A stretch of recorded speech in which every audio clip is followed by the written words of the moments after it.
अस्सलाम वालेकुम जी, welcome to our YouTube channel Pini talkies. आपका दोस्त उमैद आपके साथ। जी हाँ दोस्तों, कल इंडिया वर्सेस न्यूजीलैंड फाइनल के बाद पूरे सोशल मीडिया पर एक बहस चल रही है कि क्या India versus New Zealand match, final match जो है, क्या वो फिक्स था।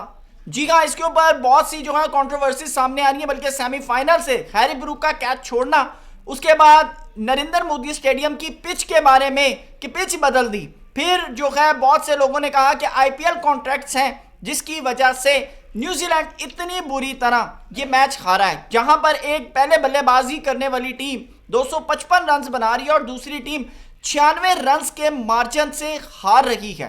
जी हाँ, 96 रन के मार्जिन से हार रही है। तो जितने भी मोस्टली जो इंडियन टीम के अगेंस्ट यानी कि क्रिकेट फैंस हैं, वो ये सवाल उठा रहे हैं कि भाई ये तो मिला जुला रद्द अमल है, क्योंकि इंडिया क्रिकेट बोर्ड जो है वो एक बहुत बड़ा हैवी वेट चैंपियन है और वो जो है भाई टीमें भी खरीद सकता है, फैसले भी अपने हक में करवा सकता है। तो इसी तरह ये जो फाइनल मैच है ये भी अपने हक में करवाया है। आखिरकार क्या रियलिटी है, क्या रियलिटी चेक है, वो आपके सामने इस वीडियो के अंदर मैं रखने जा रहा हूं और उसके बाद मेरे ख्याल से बहुत सी चीज़ों में आपको क्लैरिटी आ जाएगी कि इंडिया वर्सेस न्यूजीलैंड मैच जो है वो फिक्स है या इंडिया जेन्युइन अपने दम के ऊपर, अपनी क्रिकेट परफॉर्मेंस के ऊपर ये मैच जीता है। जी हाँ, चैनल पे नए आएगा तो इसको सब्सक्राइब जरूर करें, वीडियो पसंद आए तो लाइक भी करें और कमेंट सेक्शन में अपनी कीमती राय से भी जरूर आगाह कीजिएगा। दोस्तों, आपको बताते चलें कि इस पूरी इंडियन टीम के अंदर मैं कुछ नाम लूंगा, आपने सिर्फ मुझे बताना है कि इनके मुकाबले का एक भी प्लेयर इस करंट सिनेरियो में क्या किसी और टीम के अंदर है। नंबर 1 के ऊपर जसप्रीत बुमराह। मोहम्मद आमिर का कहना है कि अगर बुमराह का बहुत बुरा दिन भी चल रहा हो ना, बहुत बुरा दिन भी, तो बुमराह 35 से 40 रन से ज्यादा रन्स नहीं खाते। और इस मैच के अंदर जहां पर इंडिया ने पहले बल्लेबाजी करते हुए 255 रन्स का फट्टा लगाया, न्यूजीलैंड का कोई बॉलर, उसकी जो इकोनॉमी है ना वो 10 से नीचे नहीं है। वहां पर बुमराह 4 ओवर करते हैं, 15 रन्स पड़ते हैं, 4 विकेटें लेते हैं। अब आप अंदाजा लगा लें कि ये बुमराह का सिनेरियो है। दूसरी तरफ संजू सैमसन पहले मैच के अंदर 97, दूसरे मैच के अंदर 89, तीसरे मैच के अंदर 89। एक दफा भी उस बैट्समैन के माइंड में ये नहीं आया कि मैं 3 रन और कर लूं तो मेरा 100 हो जाएगा। या जब 89 रन उन्होंने किए तो उसके माइंड में ये नहीं आया कि अगर मैंने 11 रन और किए तो मेरा 100 आ जाएगा। और फिर तीसरे मैच के अंदर उसके माइंड के अंदर ये नहीं आया कि अगर मैं सिंगल डबल करके 100 कर लूं तो मेरा तीसरा 100 हो जाएगा।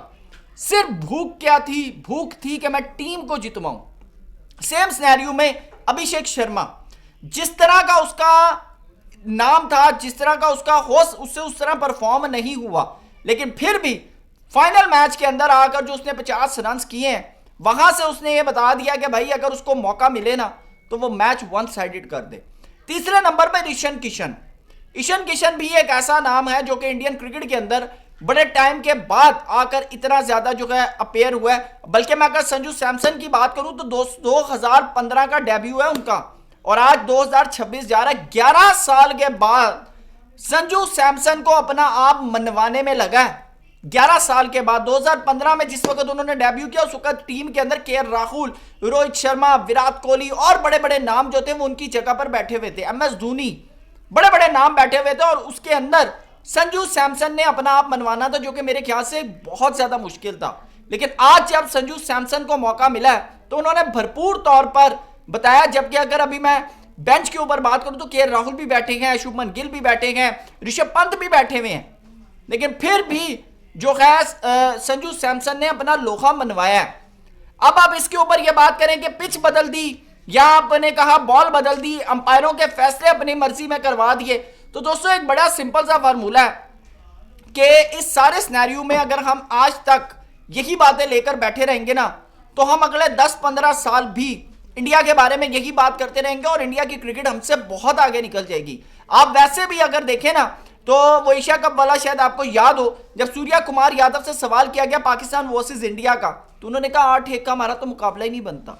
कहना उनका यही मतलब था कि हम 8 जीते हुए हैं, वो 1 जीता हुआ है, तो हमारा तो उनका मुकाबला ही नहीं बनता।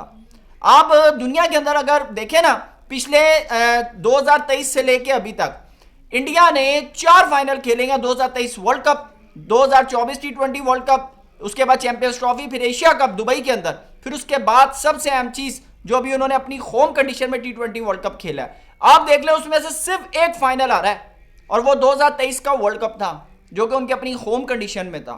आप बारबाडोस ले लें, आप अहमदाबाद ले लें, आप जो है उसके बाद दुबई ले लें, आप फिर एशिया कप दुबई ले लें और फिर इंडिया अहमदाबाद स्टेडियम ले लें जहां पर वो 2023 में वर्ल्ड कप हारे थे। अब उसी स्टेडियम के अंदर उन्होंने फाइनल जो है T20 वर्ल्ड कप का जीता है। इस सारे सिनेरियो के बाद अगर हम सिर्फ ये बात करें कि भाई हमारी जो क्रिकेट है वो बड़ी बेहतरीन है, लेकिन इंडिया सिर्फ जीत इसलिए रहा है कि इंडिया के पास पैसा बहुत है, वो अंपायर खरीद लेते हैं, पिच खरीद लेते हैं, बॉलिंग खरीद लेते हैं, डिसीजंस खरीद लेते हैं, टीमें खरीद लेते हैं। तो ये सिर्फ और सिर्फ वो एक मुहावरा है ना, don't blame others, only blame yourself. अगर आप अपनी कामयाबी चाहते हैं ना तो किसी को भी अपनी नाकामी का जिम्मेदार मत ठहराएं, अपने आप को अपनी नाकामी का जिम्मेदार ठहराएं।